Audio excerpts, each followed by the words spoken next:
We take you now to Duffy's Tavern.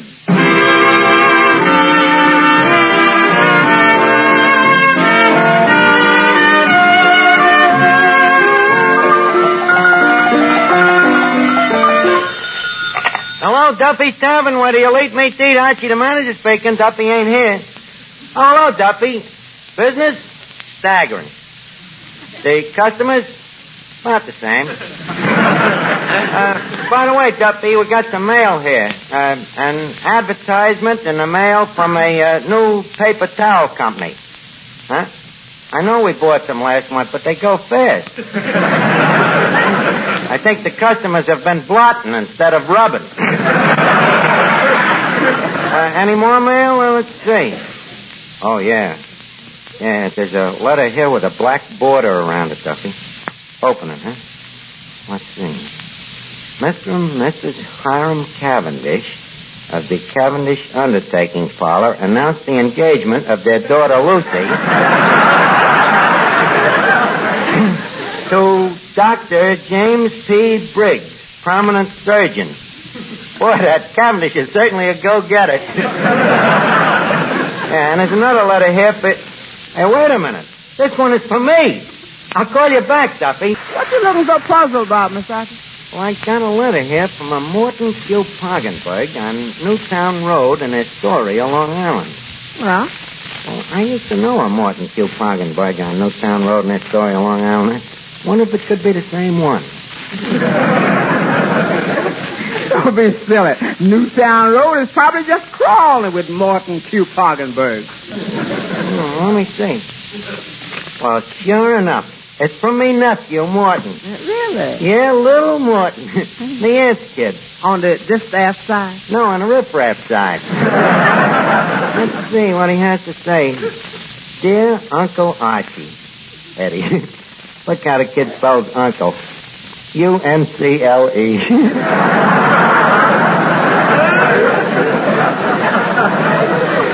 Oh, dear. Ain't that cute? Cute. And right, too. How old is it? Well, let's see now. Morton was born the year that Uncle Joe went on relief.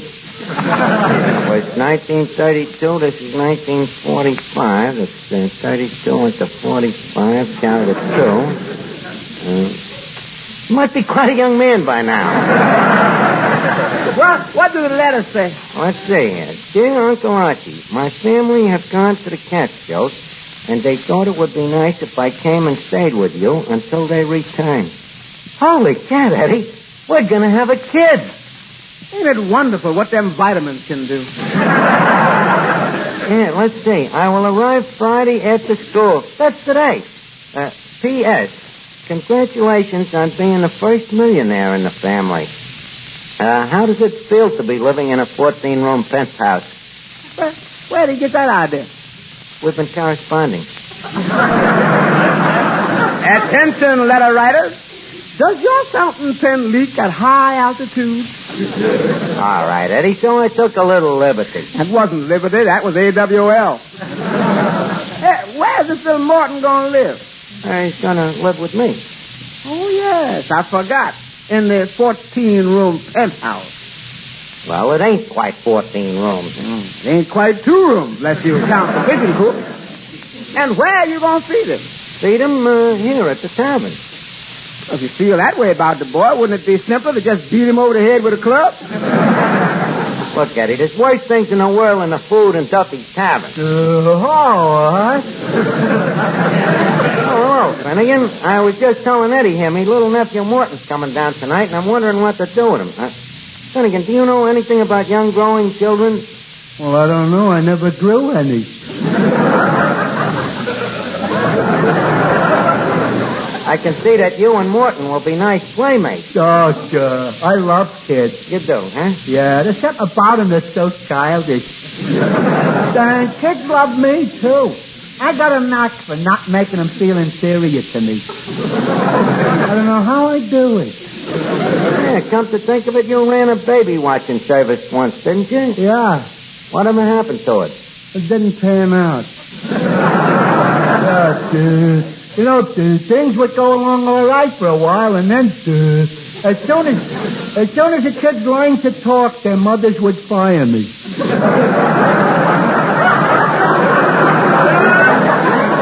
Say, Arch, how old is your nephew? Oh, about 11. 11, huh? That's a nice ripe age for a child. Yeah. So he's a lucky boy. I often wish I had an uncle. Yeah, huh? Your mother and father never had no brothers, huh? No, just. I'm sure tired of being a niece. Well, it's a little late to change. Finnegan, I'd better explain this to you. Now, how many sexes are there? Don't be absurd, Art. 3. Huh? Men, women, and children. Well, I guess Morton will be safe with you. Now, let's see. Hello, Archie. Hello, Finnegan. Oh, hello, Miss Duffy.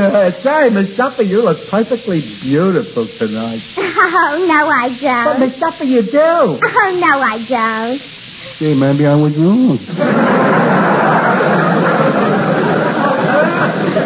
Miss Duffy, I think you should have quit when you was ahead. But there is something different about you tonight. Yeah, I'm using a new shade of lipstick. So, is that it? I thought you cut yourself shaving.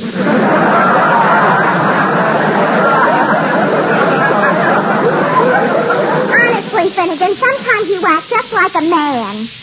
Say, Art, what you getting sore about? I didn't say nothing. I know, but, with that face of hers, she's rather sensitive. Oh. Why don't you apologize to her? Well, okay. Miss Duffy, What? I'm awful sorry you're so homely. Finnegan, did your parents ever have any children that lived? Please, Miss Duffy, try and be a little more ladylike tonight. We're expecting a stranger in our monk. Me nephew. Your, nephew, huh? Well, that's nice. What's he, like, Archie? Miss Duffy, there is no use baiting your hook on this one. You'd have to throw it back. He's only 11 years old. Huh. To listen to you, an individual would think that all I ever do is chase men. So? Suppose I told you that I have as many girlfriends as boyfriends. Miss Duffy, we have as many employees as customers, but that don't mean we don't want to do business.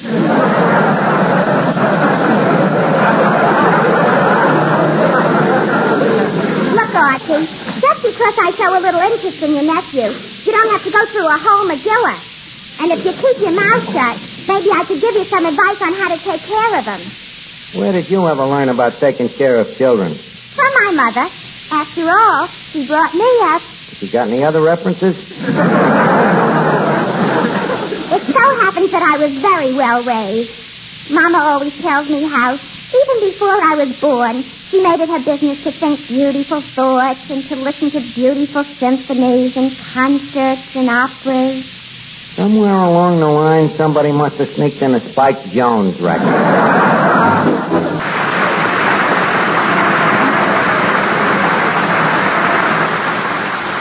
Hi, Arch. I've just been thinking. A likely story.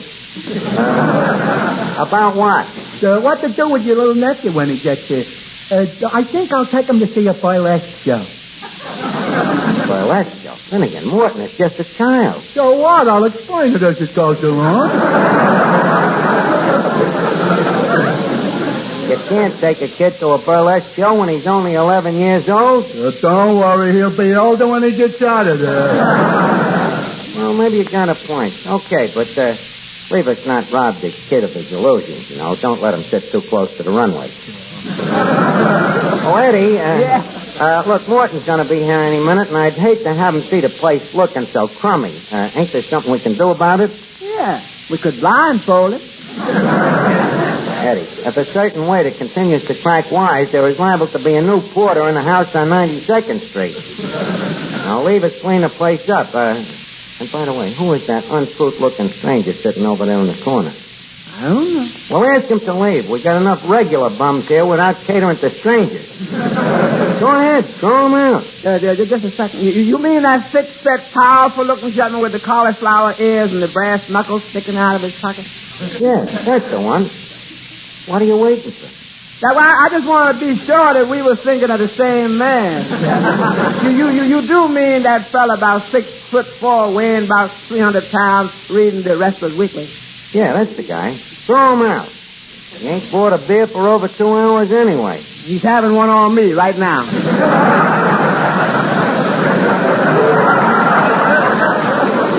Eddie, quit stalling. I'm telling you, for the last time, I want the guy ejaculated. Let's see, where could Morton sleep tonight? Archie, Yeah? how about him sleeping in our parlor? Your parlor? Well, Miss Duffy, don't you usually have a date on Friday night? Yeah, but tonight I got a date with a fellow who's interested in me for my mind. Oh. Morton could sleep on the horsehair sofa. So, horsehair, but that's the one your mother faints on when your old man comes home sober. So what? You think I want the kid crushed to a pulp? Oh, I guess he'd better be off sleeping with me after all. Mr. Archie, Yeah? that muscular gentleman that you asked me to throw out. Oh, yeah, is that big lug still here? Yeah, he said this is a free country. Never mind what the bum says. You throw him out. And he further said if you want him thrown out, why don't you do it in person? He's lucky this is a free country. Look, I'm going to let Morton sleep with me tonight, so I'd like you to go over and clean up me room, Eddie. And don't forget to take me socks off the radiator and stand them in the closet.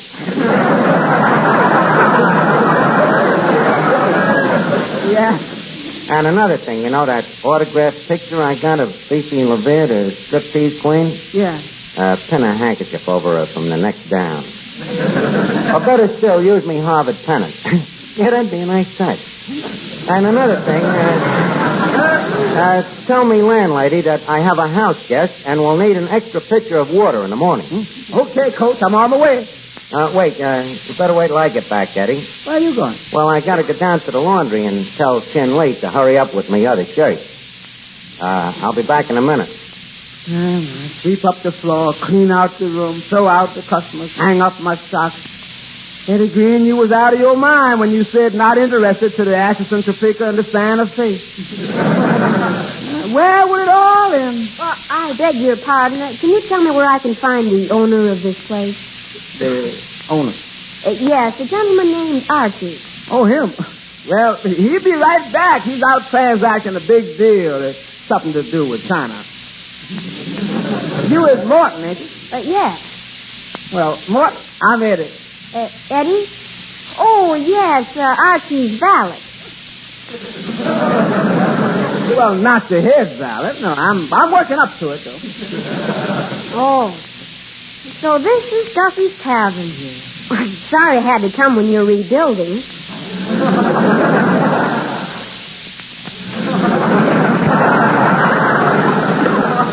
What weird-looking people around here. Who's that tall, stupid-looking fellow with the apron and just coming in? You mean the one with the big ears? Yes. That is Uncle Archie. Well, Morton. Hello, Uncle Archie. Morton Q. Poggenberg. You know, the last time I seen you, you were about this big. I'll never forget that day. I picked you up from your little crib. My, you certainly have grown. I suppose you go to school now? Oh, yes. Oh, good. At 11 years old, I know how you must feel about school, Morton, but, kid, listen to your Uncle Archie. Stick it out for another year or two. Little extra education never hurt nobody. Another year or two. Why, Uncle Archie, I'm planning to go to college. Morton, I see you've inherited the family thirst for knowledge. When do you think you'll go to college? Well, I'm eligible now, but Mother doesn't want me to matriculate too young. And she's right. Go to college first, then marry.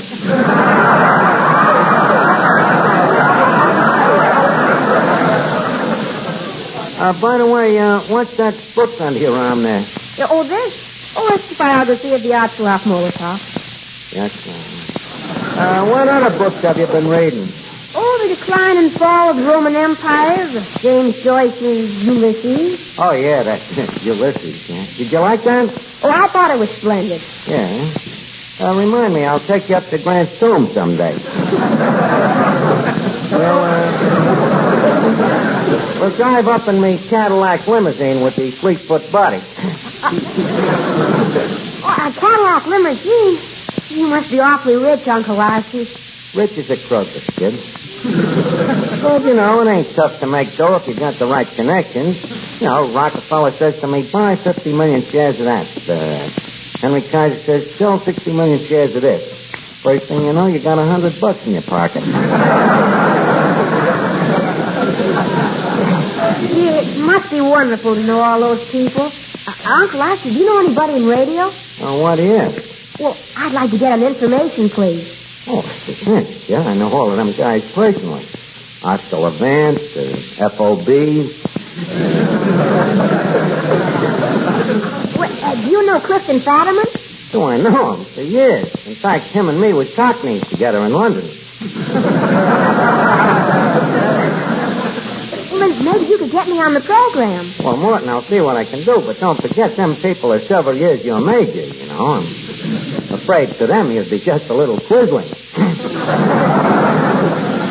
Well, that may be so, Uncle Archie, but just the same, I've listened to that program every week for the past 3 years, and I've never missed a question.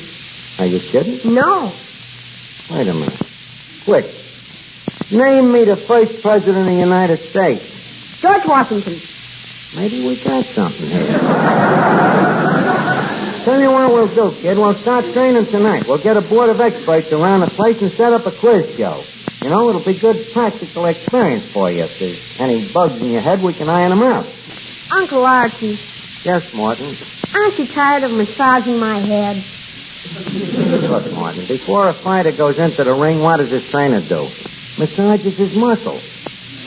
You know, he makes them supple. Now, let's get started. I'll introduce you to your fellow experts. Miss Duffy. Morton, this is Miss Duffy, our expert on maritime relations. Miss Duffy, this is Morton. Hubba. You're cute. This dame don't draw the age limit nowhere. Why, gee, Uncle Archie, she's attractive, isn't she? Oh, thank you, Morton. I'm afraid the studying you've been doing has ruined your eyesight. Well, of all the nerve. Oh, please, Miss Duffy. Uncle Archie sometimes carries his jokes too far. I hope you'll accept my apologies in his behalf. Look, Morton, when my behalf has said something that's ashamed of, it'll apologize for itself. If you don't mind. Now, next, I would like you to shake hands with Mr. Clifton Finnegan. Hello, Morton. Here, have a Tootsie Roll. Well, I'm afraid I must decline, Mr. Finnegan. Experience has taught me that excessive consumption of carbohydrates is deleterious to the proper functioning of the body. Hey, Arch, does he or don't he want a Tootsie Roll?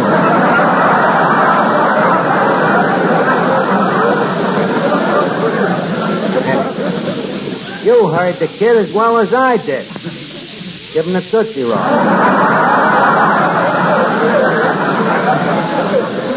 Now, leave us get going with this quiz. Now, folks, for each question missed by the experts, Duffy's Tavern will pay out to the askee of said question 25 cents and free lunch tickets. I was only kidding, Duffy.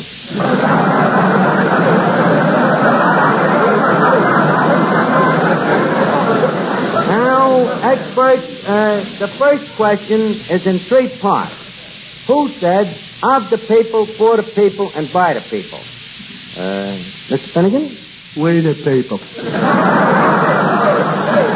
I'm afraid this time you're wrong, Mr. Finnegan. Morton. Abraham Lincoln. Abraham Lincoln is right. That gives us 3 out of 3. And now, a scientific question. How does the process of pasteurization get its name? Morton? From its inventor, Louis Pasteur. Sorry, Morton. Better luck next time. Well, Uncle Archie, it is Pasteur. Oh, Pasteur and pasteurized. Morton, you've heard of Hodgemized milk? Yeah? Is there such a guy as Hodgemy? No. Touché. Mr. Finnegan, where did pasteurization get its name? Was it from a moving picture with 12 munis? No, Well, could you be a little more specific? What was the name of the picture? Green pastures. Correct. Well, better luck on the next question, Morton. Now, this question comes from Miss Fern Sefnick, East Orange, New Jersey housewife. What is meant by the reconversion plan? Morton? Well, as I understand it, the plan's reconversion lies in the general reduction of corporate and individual levies, which should, through economic compulsion and consumer goods demand, result in absolute parity of distribution. Morton, will you stop talking like a child? How about you, Miss Finney? I see your hand up.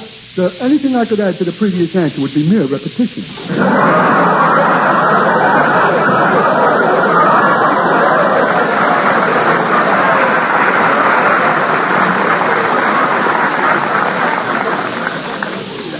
Oh, you don't know, huh?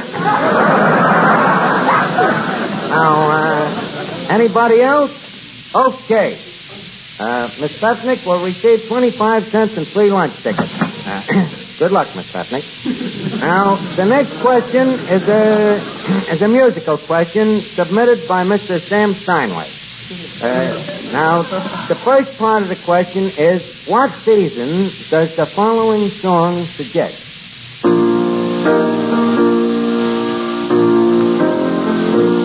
Miss Duffy. Leap year. What month? Who cares? Well, I think I'll only have to give you full credit on that. Morton, by the way, did you recognize the song? Oh, yes, it was Mendelssohn's Wedding March. Yes, that's correct. From Richard Wagner's famous opera, Das Lohengrin.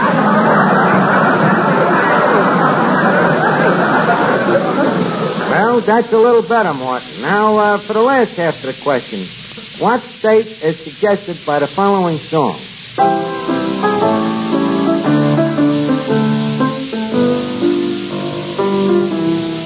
Morton? Carolina. North or south? North or south, what's the difference? What's the difference? 50 million lives was lost in the Civil War, and he asks what's the difference. Morton, I'm afraid you're hopeless. Uncle Archie, I've been thinking so, too. Well, I'm glad we agree. Yes. You've got a 14-room penthouse and a Cadillac limousine. Well, then I'm convinced that it pays to be ignorant.